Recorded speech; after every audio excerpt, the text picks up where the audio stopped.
আপনি অনেক দিন হয়ে গেছে আমাদের কাহিনী শোনাননি। আজকে একটা কাহিনী শোনান না।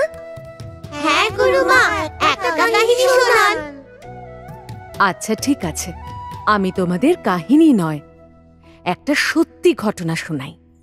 তোমরা কি কখনো ভক্ত শালবেগের নাম শুনেছ? না গুরুমা। তাহলে ঠিক আছে, আজ আমি তোমাদেরকে ভক্ত শালবেগের মহাপ্রভু জগন্নাথের প্রতি ভক্তি ভাবনার কাহিনী শোনাচ্ছি। এক সময় ভক্ত শালবেগ বৃন্দাবনে সন্ন্যাসের জীবন যাপন অতিবাহিত করতেন। রাধে কৃষ্ণ, রাধে কৃষ্ণ, রাধে কৃষ্ণ, হরে হরে। হে অখিল ব্রহ্মাণ্ডপতি শ্রীকৃষ্ণ, দাপর যুগের লীলা খেলা শেষ করে এখন আমাদের পুরীর শ্রীমন্দিরে রত্নবেদিতে বসে সারা জগতের কথা শুনছেন। আমার দুঃখ কি আপনি দেখতে পাচ্ছেন না? আমার যবনকুলে জন্ম হয়েছে বলে আমাকে শ্রীমন্দিরের ভেতরে প্রবেশ করতে দেওয়া হয় না।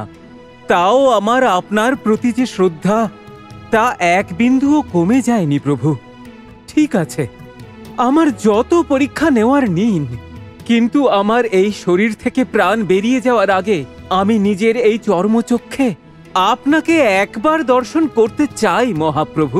যদি মন্দিরের ভেতরে না হয় না হোক।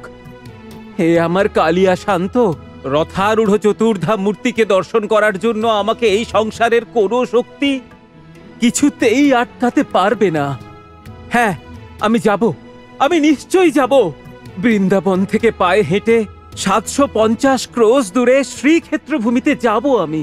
আর বড় রাস্তার উপরে নন্দীঘোষ রথের ওপরে বসা আপনার কালো শ্রীমুখ আমি অবশ্যই দর্শন করব মহাপ্রভু, আমি অবশ্যই দর্শন করব।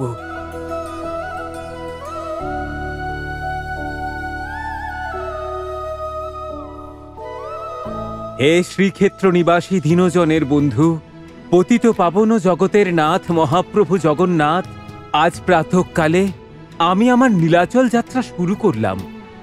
আমাকে তুমি রাস্তা দেখাও মহাপ্রভু। তোমার জয় হোক মহাপ্রভু, তোমার জয় হোক।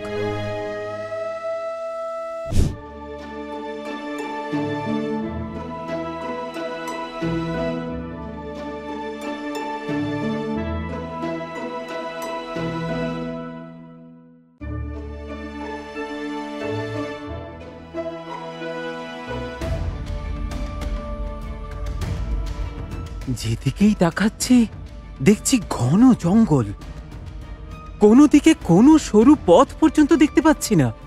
আমি এখন কি যে করি?